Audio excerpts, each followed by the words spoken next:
Olá a todos!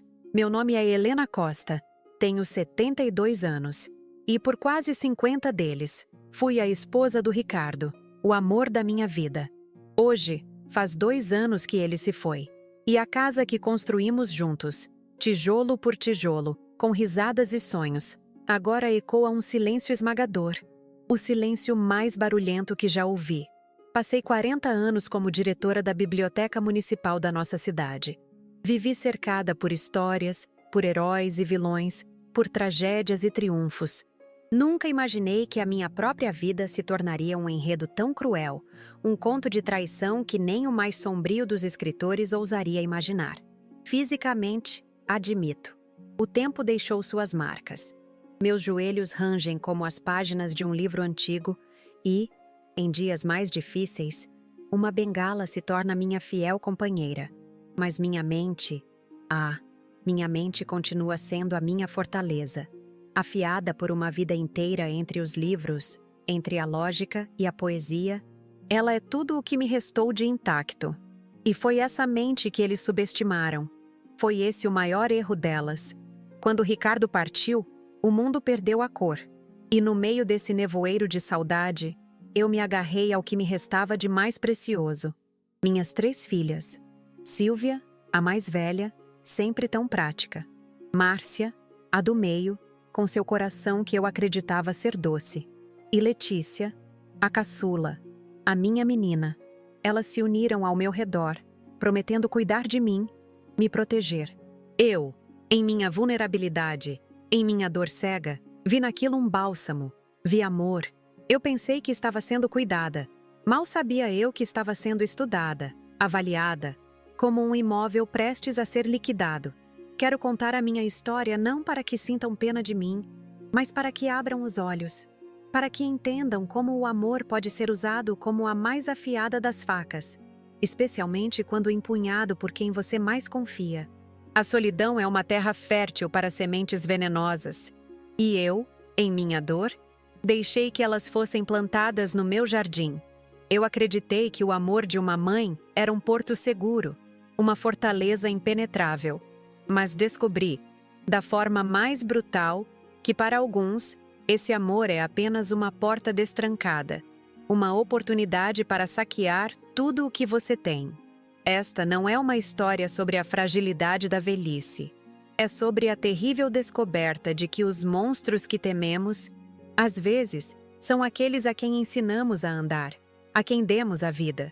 Hoje, estou aqui para lhes contar como minhas próprias filhas tentaram me enterrar viva, sem saber que, na verdade, eu era uma semente. Se esta história já começou a tocar seu coração, deixe um gostei.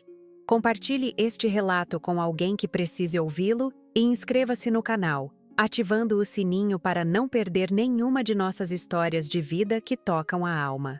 Logo após a partida de Ricardo, minhas filhas se tornaram minha sombra. No início, era um consolo. Silvia, a mais velha e sempre tão organizada, chegava com panelas de sopa e organizava as contas que eu, atordoada pela dor, deixava acumular sobre a mesa da cozinha. Não se preocupe com isso agora, mãe. A senhora precisa descansar a cabeça, ela dizia, com uma eficiência que parecia carinho. Márcia, sempre mais emotiva, passava horas sentada ao meu lado no sofá, segurando minha mão, enquanto assistíamos a novelas antigas que Ricardo tanto gostava. Letícia, a caçula, trazia flores, revistas de decoração e falava sobre planos futuros, tentando preencher o silêncio com o barulho da vida. Eu via naquilo um esforço genuíno, uma muralha de amor filial erguida para me proteger do vendaval do luto. Elas eram as minhas meninas, a continuação da minha história com Ricardo.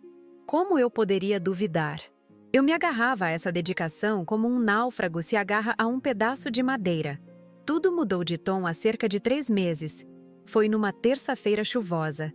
Eu estava na cozinha, preparando um chá de camomila para me acalmar, quando meu pé escorregou numa gota de água que eu não havia visto no piso. Foi uma queda boba. Mais um susto do que um machucado. Caí de lado, amparada pela minha própria lentidão. Fiquei ali, no chão frio por um instante, mais surpresa do que dolorida. Consegui me levantar sozinha, apoiando-me na bancada, e a única consequência foi um hematoma roxo na anca que demorou 2 semanas para sumir. Quando contei a elas, por telefone, apenas para justificar por que não atenderia a porta tão rápido, a reação foi desproporcional. Foi como se eu tivesse confessado uma doença terminal. Naquela mesma noite, as 3 apareceram na minha porta.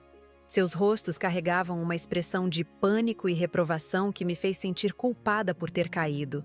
Sentaram-me na minha poltrona, a poltrona de Ricardo, como se eu fosse uma ré em um tribunal. "Mãe, isso foi um aviso", começou Silvia, com seu tom de quem já tem todas as soluções prontas. "A senhora não pode mais ficar sozinha nesta casa enorme. E se fosse algo mais grave? E se a senhora batesse a cabeça?" Letícia completou, com um drama que lhe era peculiar. "Nós não nos perdoaríamos nunca se algo acontecesse." Ficamos imaginando a senhora, caída, sem ninguém para ajudar. Márcia apenas balançava a cabeça, concordando, com os olhos marejados. A partir daquele dia, a operação Cuidar da Mamãe foi instaurada com força militar. As visitas diárias se tornaram obrigatórias. Elas fizeram uma escala. Silvia vinha pela manhã, antes do trabalho, para organizar meus remédios.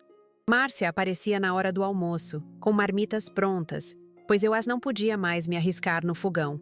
Letícia passava no final da tarde, para lhe fazer companhia e inspecionar a casa, verificando se havia tapetes soltos ou objetos fora do lugar. O telefone tocava, no mínimo, 10 vezes por dia. "Mãe, a senhora já almoçou? Mãe, não se esqueça do remédio da pressão. Mãe, não atenda à porta para estranhos."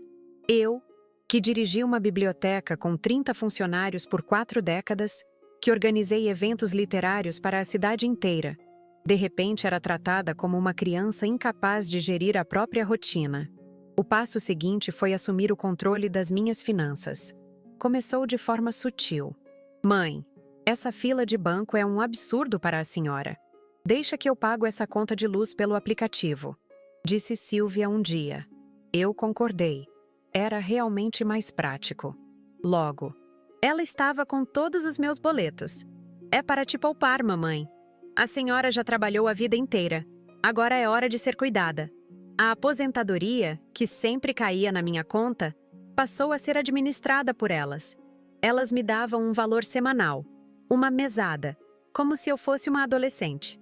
"É para suas pequenas despesas, mãe. O resto, as contas grandes. Deixa com a gente. A senhora não precisa se estressar com números e vencimentos. Isso é muito complicado para a senhora", repetiam, quase em uníssono. Eu me sentia dividida. Uma parte de mim, a parte solitária e carente, sentia-se grata. Elas estavam ali, presentes, cuidando de tudo. Mas a outra parte, a Helena que sempre foi independente, dona de si, sentia-se sufocada, diminuída. Era um cuidado que pesava, que me despia da minha autonomia. Quando tentei argumentar, dizer que ainda era perfeitamente capaz de pagar minhas próprias contas, elas me olhavam com uma compaixão que feria mais do que qualquer ofensa. "Claro que a senhora é capaz, mãe", dizia Márcia, com sua voz mansa. "Nós sabemos, mas a gente só quer te proteger. É por amor.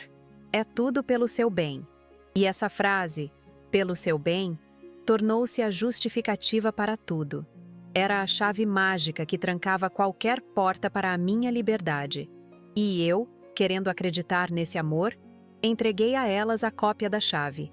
Eu ainda não sabia, mas elas não estavam trancando a porta para me proteger do mundo lá fora. Estavam me trancando por dentro, comigo mesma. Aqueles, pelo seu bem, começou a soar menos como um abraço e mais como o clique de uma fechadura. A benevolência inicial, que me pareceu um porto seguro, foi lentamente se transformando em uma névoa densa que me impedia de ver o horizonte. O cuidado virou vigilância. A preocupação virou controle. E eu, a diretora de biblioteca que sempre soube ler nas entrelinhas, demorei a decifrar a terrível narrativa que estava sendo escrita para mim.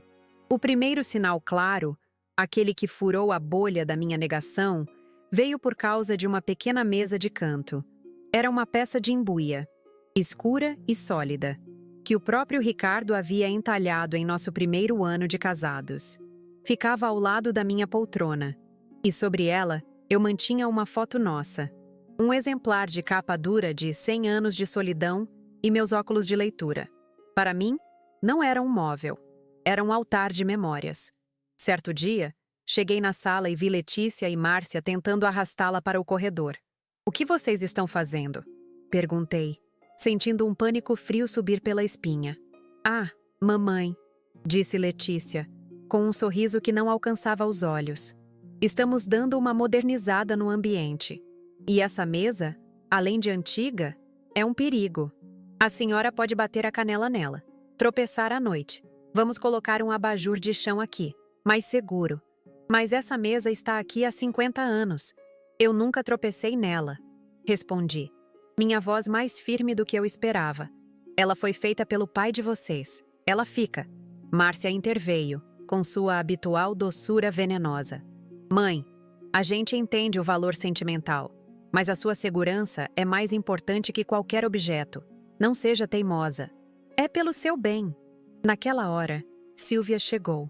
Informada da rebelião, ela assumiu o comando. "Mãe, já está decidido. A mesa sai. Não vamos arriscar outra queda por causa de um capricho seu. A senhora precisa entender que não tem mais 20 anos. Elas falaram de mim, sobre mim, como se eu fosse um fantasma na minha própria sala. Naquele dia, a mesa de Ricardo foi levada para a garagem, para não atrapalhar. E eu entendi que minhas memórias, meus sentimentos, eram apenas caprichos, a serem removidos para facilitar o plano delas. O controle se estendeu para a minha vida social.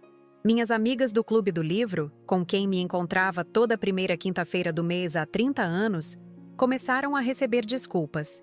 "A mamãe não está se sentindo muito bem hoje", dizia uma delas ao telefone, enquanto eu estava na sala, perfeitamente bem, ouvindo tudo. "É melhor ela não receber visitas, para não se cansar", dizia outra. Elas estavam me isolando, cortando meus laços com o mundo exterior, me tornando totalmente dependente delas. Quando confrontei Silvia, ela me olhou com uma falsa pena. "Mãe, suas amigas são umas queridas, mas elas não entendem a sua condição. Elas te agitam, te deixam cansada. Nós só estamos te poupando." A humilhação mais profunda, no entanto, aconteceu no consultório do Dr. Almeida, meu médico há 2 décadas. Silvia insistiu em me acompanhar. Eu disse que não precisava, que conhecia o caminho de cor e salteado. "De jeito nenhum. E se a senhora se esquece do que o médico disser?" Ela retrucou. No consultório, ela não me deixou falar. Para cada pergunta que o Dr. Almeida me fazia, Silvia respondia primeiro. "Como a senhora tem se sentido, dona Helena?" "Ela anda muito esquecida, doutor." Silvia se apressava em dizer. "Repete as mesmas histórias. Às vezes fica confusa com os horários dos remédios. Eu tenho que ficar em cima o tempo todo." Eu a olhava, chocada. Era uma mentira descarada. Eu nunca havia errado um remédio. E se eu repetia uma história, era por prazer, por nostalgia, não por demência. Tentei me defender. "Isso não é verdade, Silvia." "Doutor, eu estou ótima, apenas com as dores normais da idade." Silvia colocou uma mão no meu braço. Um gesto que para o médico parecia de carinho, mas que para mim foi um aviso. "Ah, mãe, a senhora sabe que sua memória não é mais a mesma. Não precisa ter vergonha." Ela estava construindo uma imagem de mim, uma idosa senil, incapaz, que precisava de tutela. Naquele dia, saí do consultório sentindo-me menor do que jamais me senti em toda a minha vida. Eu não era mais Helena Costa, a diretora, a esposa, a mãe. Eu era um processo de interdição ambulante. Os comentários passivo-agressivos se tornaram a trilha sonora dos meus dias. Se eu vestia um vestido mais colorido, Letícia comentava: "Nossa, mãe, que alegre! A senhora tem certeza? Não é um pouco chamativo para a sua idade?" Se eu dava uma opinião sobre política, Silvia sorria com condescendência. Essas coisas são tão complicadas, mãe. Deixa que a gente se preocupa com isso. A mesada que me davam era outra fonte de humilhação. Um dia, comprei um pote de geleia de amora importada. Um pequeno luxo que Ricardo e eu sempre gostamos. Márcia viu a nota fiscal na sacola. Mamãe, precisava gastar com essa geleia caríssima? Com o dinheirinho que a gente te dá, a senhora tem que aprender a economizar. A geleia nacional é quase a mesma coisa. Fui repreendida por gastar meu próprio dinheiro com uma geleia. A casa, meu santuário, tornou-se um território inimigo. Elas reorganizavam meus armários, jogavam fora potes que julgavam velhos demais, trocavam de lugar os livros nas minhas prateleiras. Cada mudança era uma pequena violação, um lembrete constante de que eu não tinha mais controle sobre nada. Eu me sentia uma prisioneira em um lar que já foi meu. O desconforto inicial se transformou em uma ansiedade constante, e a ansiedade em uma suspeita fria e cortante. O amor delas não era um escudo, era uma jaula, e eu comecei a me perguntar, nas longas noites de insônia, o que elas realmente queriam. Por que tanto esforço para me anular, para me apagar em vida? A resposta, eu descobriria em breve, era mais brutal e avarenta do que minha imaginação mais pessimista poderia conceber. Elas não estavam cuidando de mim, estavam preparando o terreno para o abate. A gota de água, o ponto de virada que transformou suspeita em certeza, veio uma semana depois de eu ter assinado a procuração que Silvia e seu marido, o consultor financeiro, me apresentaram. Eles vieram com uma pilha de papéis, sorrisos ensaiados e a mesma ladainha de sempre. É só uma formalidade, mãe, para a gente poder resolver as coisas do banco, do médico, sem precisar incomodar a senhora a toda hora. É para te proteger. Eu, cansada de lutar, querendo acreditar que talvez estivesse sendo paranoica, assinei. Minha mão, que já autografou centenas de livros para crianças na biblioteca, assinou a própria sentença. Na terça-feira seguinte, elas me sentaram na sala. As três, Silvia no centro, na poltrona que era de Ricardo, como se fosse um trono. Letícia e Márcia flanqueando-a no sofá, como damas de honra de uma rainha tirana. O ar estava pesado, solene. Não era uma visita de carinho, era uma reunião de negócios. Mãe, nós tomamos uma decisão, começou Silvia, sem rodeios. Seu tom era frio, corporativo. Nós vendemos a casa.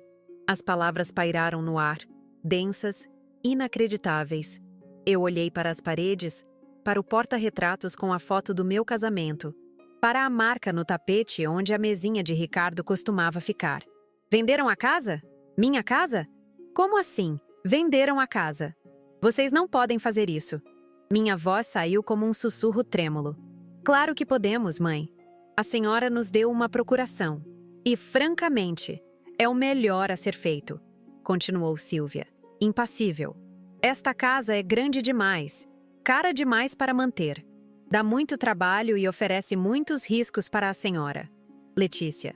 Então, entrou em cena, estendendo um folheto brilhante com a foto de um prédio sem alma.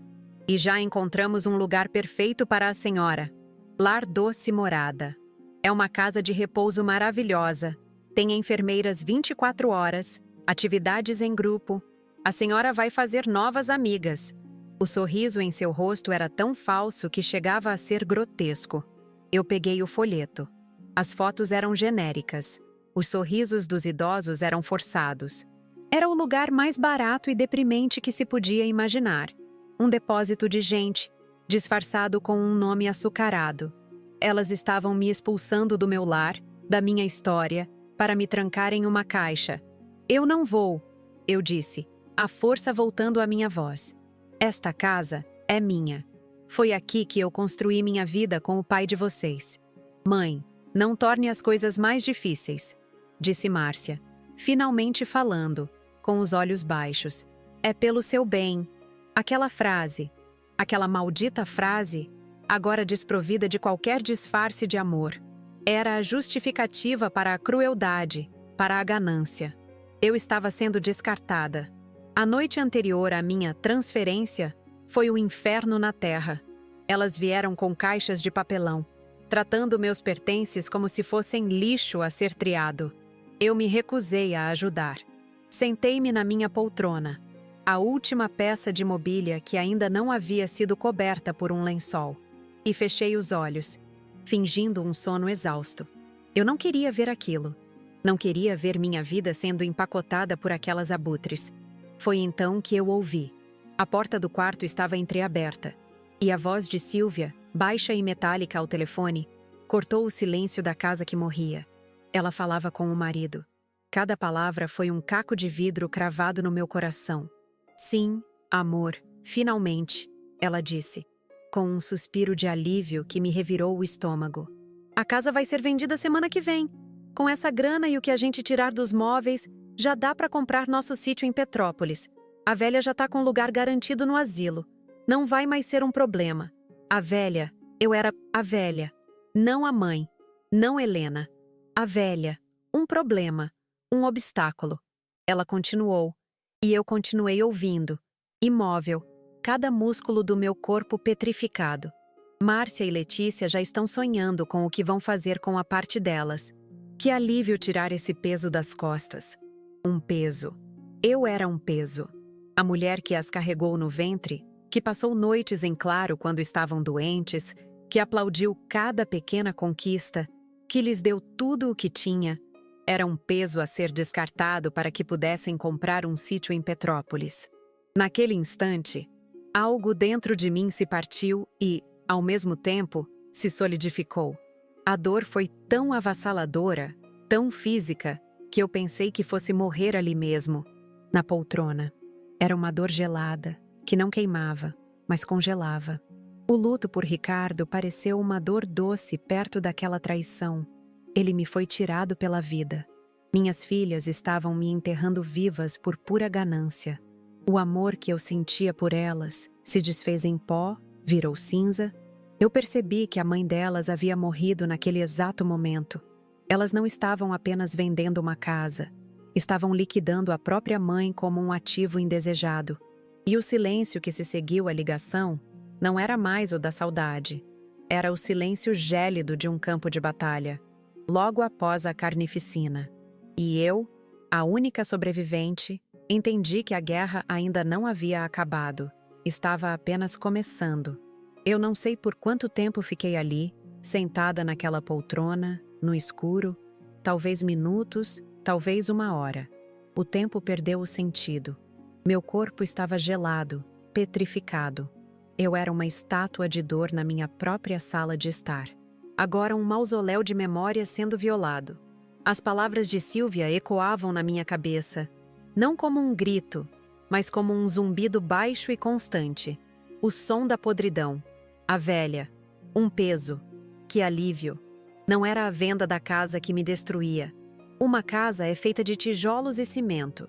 O que me aniquilava era a descoberta do que eu representava para elas. Eu não era uma mãe, uma fonte de amor, uma história viva. Eu era um ativo a ser liquidado. Um problema a ser resolvido. Um peso a ser descartado para que elas pudessem comprar seus sítios, seus sonhos, com os escombros da minha vida. As lágrimas que escorreram pelo meu rosto não eram quentes, de dor, eram frias, como a água que escorre de um bloco de gelo que finalmente se parte. E com cada gota gelada, algo se quebrava para sempre. A imagem que eu tinha das minhas meninas, as lembranças dos seus primeiros passos, das festas de aniversário, dos abraços apertados, tudo se desfez, virou fumaça, uma ilusão que eu alimentei por décadas. Naquele instante, a mãe de Silvia, Márcia e Letícia morreu. Ela foi assassinada por telefone, com palavras banais e cruéis. O que restou foi Helena Costa, a bibliotecária, a mulher que passou 40 anos organizando não apenas livros, mas sistemas, lógicas, narrativas. A mulher que sabia que toda história tem um ponto de virada, um momento em que o protagonista, encurralado, descobre uma força que não sabia possuir. Elas subestimaram a minha mente. Acharam que a dor do luto e as dores no joelho haviam me transformado em uma casca vazia. Elas se esqueceram com quem estavam lidando. E então, Como a luz de um farol cortando o nevoeiro mais denso, eu me lembrei de Ricardo. Lembrei-me das nossas conversas noturnas, do seu jeito meticuloso, do seu pessimismo pragmático. Helena, o mundo é um lugar complicado, ele me disse uma vez, anos atrás. O amor é o nosso tesouro, mas o dinheiro é a nossa armadura. E a nossa armadura, meu bem, ninguém precisa ver. O nosso segredo, o nosso plano de emergência, desenhado para um desastre, para uma tragédia que nunca imaginamos que viria de dentro da nossa própria família. O choro parou. O gelo que estava no meu coração não derreteu. Ele se solidificou, transformando-se em aço. A Helena frágil, a viúva solitária que aceitava o cuidado sufocante.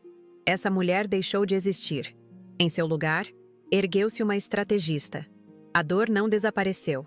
Ela apenas se transformou em combustível, em clareza, em um propósito frio e afiado como um bisturi.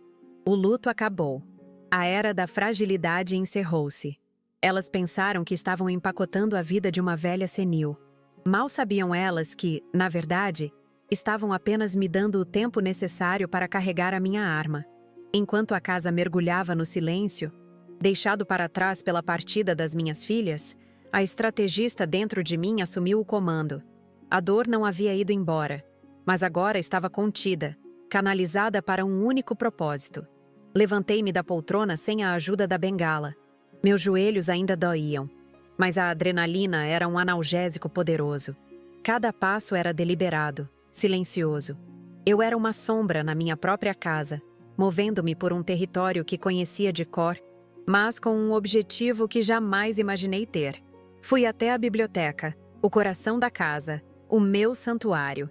Minhas mãos deslizaram pelas lombadas dos livros, não com a nostalgia de sempre, mas com a precisão de quem busca uma ferramenta. Parei em frente à edição de capa dura de O Conde de Monte Cristo, de Alexandre Dumas. Ricardo me deu de presente em nosso 20º aniversário de casamento. Para que você nunca se esqueça, ele disse com um piscar de olhos, que a melhor vingança é a paciência e a inteligência. Abri o livro. Entre as páginas que descreviam a fuga de Edmond Dantes, havia um envelope fino, amarelado pelo tempo. Dentro dele, um único cartão de visitas, Dr. Ítalo Mendonça, Advocacia Patrimonial, e um número de telefone celular. Abaixo, a caligrafia firme de Ricardo havia anotado uma única palavra: Sentinela. Era o nosso código. O plano de contingência para um desastre que Ricardo, em sua sabedoria cautelosa, havia previsto, embora nunca tenha imaginado que o inimigo viria de dentro. Com o cartão na mão, usei o velho telefone de disco da biblioteca, um aparelho que minhas filhas consideravam uma relíquia inútil. Era mais seguro. Disquei os números lentamente. O telefone chamou 3 vezes antes de uma voz grave e calma atender. Alô? Doutora Mendonça? Perguntei. Minha voz firme, sem um pingo de hesitação. Aqui é Helena Costa, esposa de Ricardo Costa. Houve uma pausa do outro lado da linha. Um silêncio de reconhecimento. Dona Helena, boa noite. Eu sinto muito por sua perda. Ricardo era um grande homem. Ele era, concordei, cortando a formalidade. Não havia tempo para condolências. Doutor Ítalo, eu preciso acionar a sentinela. O tom do advogado mudou instantaneamente, de cordial para operacional. Entendido, Dona Helena, Ricardo foi explícito nas instruções. O protocolo está ativo a partir de agora. Do que a senhora precisa imediatamente? Elas estão me tirando de casa amanhã de manhã, expliquei, de forma sucinta. Vão me colocar em um asilo. Venderam a casa. Preciso desaparecer antes que cheguem. Considere feito. Ele respondeu, sem surpresa. Às 5 da manhã, um carro discreto estará na esquina da sua rua, em frente à padaria. O motorista se identificará como Afonso. Ele a levará para um local seguro e temporário. Um passaporte com seu novo nome e os documentos de viagem estarão prontos em 48 horas. Para onde a senhora deseja ir? Portugal, respondi sem hesitar. era um sonho antigo, meu e de Ricardo. Um lugar para recomeçar. Excelente escolha. Farei uma transferência inicial de R$ 50.000 para uma conta que Afonso lhe entregará os detalhes. Será o suficiente para seus primeiros passos. O restante do patrimônio, os 25 milhões, permanecerá intocado, aguardando suas próximas instruções. O que faremos a respeito delas? Um sorriso frio se formou em meus lábios. A respeito delas, doutor, nós vamos lhes dar exatamente o que elas merecem. A herança que elas tanto cobiçam. Passei os 20 minutos seguintes detalhando meu plano. A doação, a dívida, o testamento. Dr. Mendonça ouvia em silêncio, fazendo anotações. Ao final, ele disse: Dona Helena, Ricardo ficaria orgulhoso. É um plano brilhante. Poético, eu diria. Depois de desligar, peguei uma folha de papel do escritório de Ricardo. Com a minha melhor caligrafia, a de uma mulher devastada pela dor, escrevi um bilhete. Não era uma confissão de suicídio, mas uma pintura de desespero. Falei da saudade de Ricardo, da solidão, do peso de ser um fardo. Terminei com uma frase ambígua. Vou ao encontro do único lugar onde ainda me sinto em casa. O mar que ele tanto amava. Eu o deixaria no quarto do asilo, minha última performance como a velha frágil. Dobrei o papel e o coloquei na bolsa. Olhei ao redor. A casa já não era minha. Era apenas um cenário, o palco do primeiro ato da minha nova vida. Minhas filhas haviam plantado veneno, esperando colher uma herança. Elas colheriam a tempestade. A velha senhora que elas desprezavam estava prestes a desaparecer, sim. Mas em seu lugar, uma mulher livre, rica e dona do próprio destino, estava prestes a nascer das cinzas. E a primeira luz do amanhecer já despontava no horizonte. Dr. Ítalo me contou tudo por videochamada, uma semana depois da leitura do testamento. Ele descreveu a cena com uma precisão cirúrgica. E eu, sentada na varanda da minha nova casa em Cascais, com o sol português aquecendo meu rosto, pude visualizar cada detalhe como se estivesse lá, uma espectadora invisível na primeira fila do meu próprio teatro. Elas chegaram ao escritório dele pontualmente às 10 da manhã. As 3 de preto, um luto de grife, ostensivo e falso. Silvia, com um tailleur impecável e uma expressão de dor contida que não enganaria nem uma criança. Letícia, com óculos escuros enormes e um lenço de seda, como uma atriz de cinema em um funeral. E Márcia, no meio das duas, com o rosto inchado, talvez a única que tenha conseguido produzir algumas lágrimas genuínas, ainda que por autocomiseração. O luto delas era um teatro mal ensaiado, e a plateia, composta apenas pelo Dr. Ítalo, não estava disposta a aplaudir. Ele as recebeu em sua sala sóbria, com estantes de mogno repletas de livros de direito que pareciam testemunhas silenciosas. Ofereceu café, água. Elas aceitaram a água, impacientes para chegar ao ponto principal, a partilha dos bens. Acreditavam que seria um procedimento simples. A casa, que já haviam vendido ilegalmente, e o saldo da minha modesta aposentadoria. Dr. Ítalo começou com as formalidades, expressando suas condolências pela minha trágica partida. Ele me contou que Silvia chegou a interrompê-lo. Agradecemos, doutor, mas foi um choque terrível. Mamãe não estava bem. Gostaríamos apenas de resolver a burocracia para podermos, enfim, viver nosso luto em paz. A paz de um sítio em Petrópolis. Imaginei. Compreendo, disse Dr. Ítalo, com uma calma que, segundo ele, pareceu desarmá-las.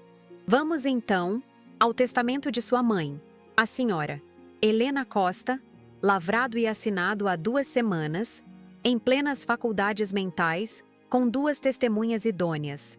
Ele fez uma pausa dramática ao enfatizar a minha lucidez. Ele abriu uma pasta de couro sobre a mesa. Primeiramente, preciso informá-las sobre um patrimônio que, a pedido do senhor Ricardo e, posteriormente, da senhora Helena, foi mantido sob sigilo absoluto. As 3 se entreolharam. O ar na sala, me disse o advogado, ficou rarefeito. Trata-se de uma carteira de investimentos diversificada, administrada por este escritório há mais de 30 anos. O valor atualizado, após o fechamento do mercado de ontem, é de 25 milhões, 142 mil reais. O silêncio que se seguiu foi, nas palavras dele, ensurdecedor. Ele descreveu os olhos de Letícia se arregalando por trás dos óculos escuros, o queixo de Márcia caindo, literalmente, e o rosto de Sílvia, a controladora, se contorcendo numa máscara de incredulidade e, em seguida, de pura e incontrolável cobiça. 25 milhões. O número pairou entre eles como um fantasma de ouro. 25 milhões? Gaguejou Sílvia, como se estivesse aprendendo a falar. Exatamente, confirmou o advogado, impassível. Por um instante, elas se esqueceram do luto, da dor, da mãe, frágil. O brilho da ganância em seus olhos era tão intenso que eu quase pude senti-lo através do Atlântico. Já dividiam o dinheiro mentalmente. O sítio de Sílvia virou uma mansão. O apartamento de Letícia ganhou uma cobertura. As dívidas de Márcia desapareceram num piscar de olhos. Foi então que Dr. Ítalo desferiu o primeiro golpe. Conforme a cláusula 2ª do testamento, é a última e irrevogável vontade da senhora Helena Costa que a totalidade deste valor, cada centavo dos 25 milhões, seja doada para a Fundação Recomeçar, uma instituição de caridade que constrói e mantém lares de acolhimento para idosos em situação de abandono familiar. A reação, ele me disse, foi espetacular. O queixo de Márcia, que havia caído, agora tremia. Letícia arrancou os óculos escuros, o rosto pálido de choque. Sílvia se levantou de um salto, a mão espalmada sobre a mesa. Isso é um absurdo, é impossível, ela gritou, a máscara de luto se espatifando no chão. Minha mãe foi manipulada, ela estava senil, deprimida. Nós vamos contestar esse testamento ridículo. Dr. Ítalo esperou que ela terminasse seu discurso inflamado. Então, com a mesma calma glacial, ele respondeu: Sinto informar, sim, Sílvia, mas o testamento é juridicamente perfeito. Tenho laudos médicos recentes que atestam a plena capacidade mental de sua mãe, além de uma gravação em vídeo onde ela lê e confirma cada cláusula, explicando seus motivos com uma clareza invejável. Ele fez uma pausa. Ela parecia bastante lúcida. A menção à gravação foi o cheque. Elas sabiam que haviam perdido. Os ombros de Sílvia caíram em derrota, mas o cheque-mate ainda estava por vir. No entanto, continuou o advogado, como se estivesse falando do tempo. Há um último item na herança, um bem deixado pelo pai de vocês. Trata-se de uma pequena empresa, inativa há anos, usada por ele para alguns projetos antigos. Como únicas herdeiras, a empresa agora pertence a vocês. Elas o olharam, confusas, sem entender onde ele queria chegar. Acontece que esta empresa possui uma pendência, uma dívida fiscal, referente a impostos não recolhidos, que com as multas e correções, totaliza hoje o valor de R$ 302.700.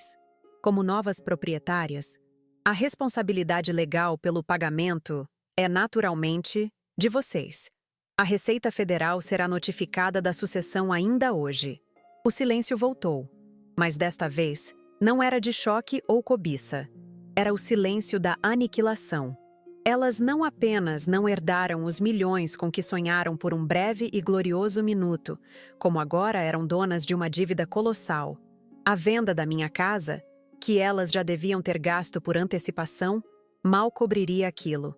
Doutor, Ítalo disse que o rosto de Sílvia passou do vermelho da raiva para um branco fantasmagórico. Letícia começou a chorar, um choro feio, de desespero, sem nenhum glamour. E Márcia apenas olhava para o vazio, como se sua alma tivesse deixado o corpo. Elas haviam cavado um poço para me enterrar e acabaram caindo nele. A execução fora perfeita, silenciosa, digna, implacável. Sem um único grito meu, sem uma única lágrima. Apenas a letra fria da lei e a consequência inevitável de seus próprios atos. Minha vingança não foi um ato de paixão. Foi uma demonstração de lógica. A bibliotecária, afinal, sempre soube que, no final, toda conta precisa ser paga. Hoje, eu escrevo para vocês da varanda da minha nova casa em Cascais, em Portugal.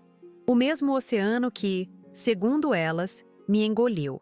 Agora me traz a brisa da manhã e o som da liberdade.